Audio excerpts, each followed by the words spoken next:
The first step, a random number generator. So there's a couple ways we can make a random number generator.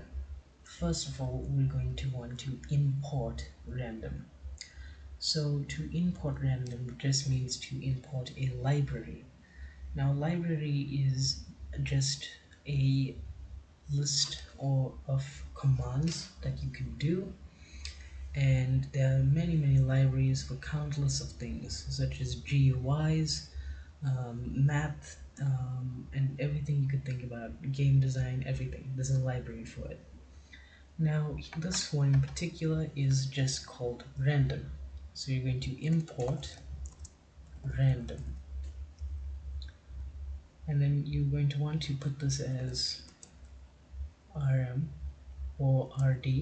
I will be using rd for this, and this just means that you're importing the library random and its code name or alias is rd. Wonderful. So now we're going to set up a variable called RanNum. RanNum is going to be equal to 0 so that we have the variable declared. You can see that this is an integer, which is important. Now we're just going to use RanNum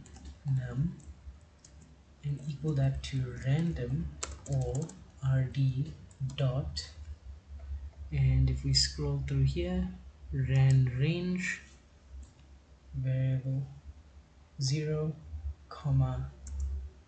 100. That should use range, and just to test this out we can say print random. If we run that, we can see that equals 20. If we run that again, 78, so on and so forth. You can run this as many times as you want. Now that we have that, this is the first step done.